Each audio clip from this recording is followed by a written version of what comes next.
Selamat datang di Arjok 2025 Motif Amalan. Sesaat lagi kami akan melangsungkan program Exhibition Tour for Public bersama kurator Bambang Toko. Selamat sore semuanya. Saya akan menjelaskan beberapa karya yang memang perlu dijelaskan. Selain saya sebagai in-house curator juga ada Ignacia Nilu dan kami mengundang kurator tamu.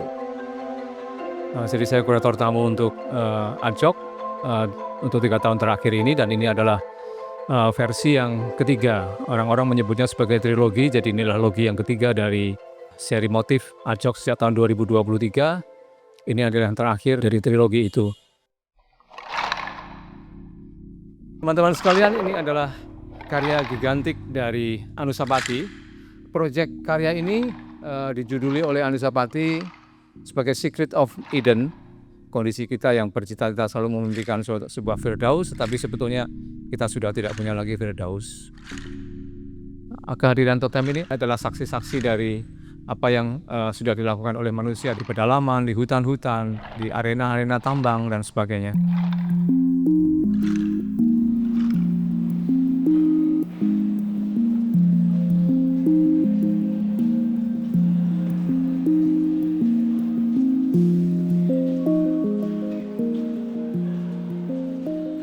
Ini Veronica Liana. Karya ini menjadi salah satu pemenang dari Young Artist Award. Pemandangan yang familiar untuk kita lihat, dapur, peralatan bekerja yang disandingkan antara laptop dengan setrika gitu. Ini karya-karya ini semuanya dibuat dari fabric, dari kain. Semuanya menjadi monokromatik, menyamarkan antara kerja-kerja yang formal dan juga ruang-ruang domestik, dan juga membicarakan bagaimana posisi perempuan sebenarnya dalam dunia sehari-hari hari ini gitu.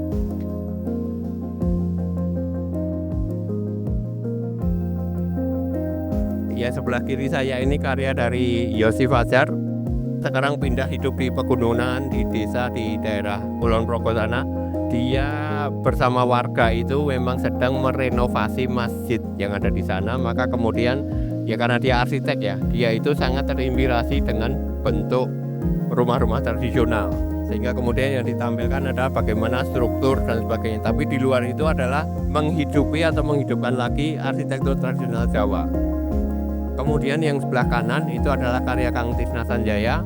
Kincirnya ini dulu dipasang di Sungai Cigondewa, memang sebagai kincir gitu ya.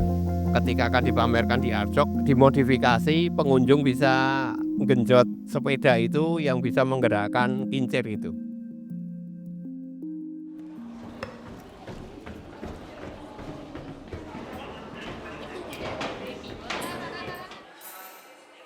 Ini Gempa Palu, guru SD, namanya Hasni Laibo.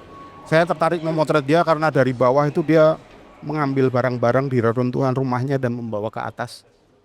Berjalannya sangat gagah. Saya cuma merasa bahwa oke, rumah saya boleh habis tapi semangat saya enggak. Tsunami 2004 di Aceh. Ini Ibu Sabariah ini berjalan. Rumahnya kira-kira 6 jam perjalanan ke Banda Aceh. Dia jalan ke Banda Aceh pada hari itu untuk mencari makanan. Saya tertarik memotret dia karena anaknya ketika berjalan itu gagah sekali, ringan langkahnya.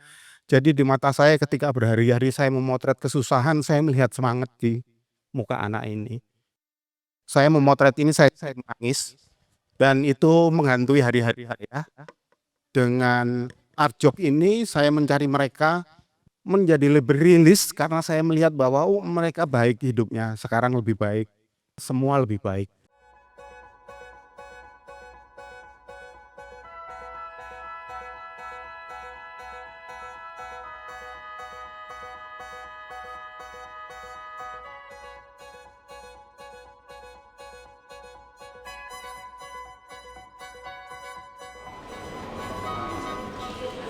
Ini karya Dian Herdiansyah, keramikus di Jogja yang menurut saya cukup progresif ya. Dan setelah itu Dian juga punya ketertarikan untuk meriset material. Jadi bikinlah namanya Bakar Tanah Lab. mereka meneliti gitu ya bagaimana hasil-hasil yang akan dihasilkan dengan material-material tanah itu. Tapi kan ini sebenarnya satu pengetahuan ya. Ini formula kan yang kemudian bisa dipelajari oleh seniman-seniman muda selanjutnya, terutama untuk mengetahui kekayaan dari pengetahuan material.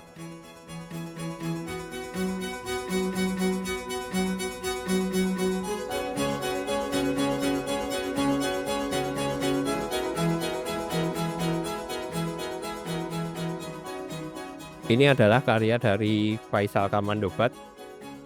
Dia dulu kuliah antropologi UI, tapi kemudian dipanggil pulang oleh ayahnya untuk meneruskan pondok pesantren milik ayahnya di daerah Majenang, dekat Cilacap sana. Itu tetap meneruskan tradisi-tradisi yang ada di pondok itu.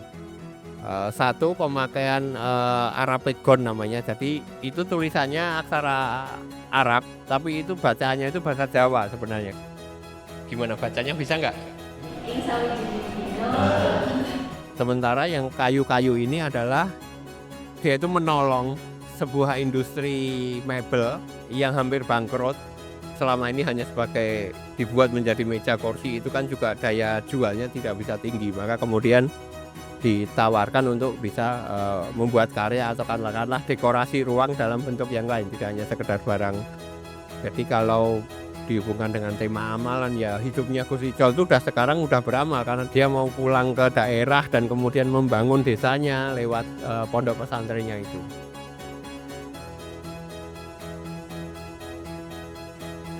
Saya akhiri sampai di sini. Terima kasih sekali atas partisipasinya. Aplaus untuk kita semua. Selamat sore.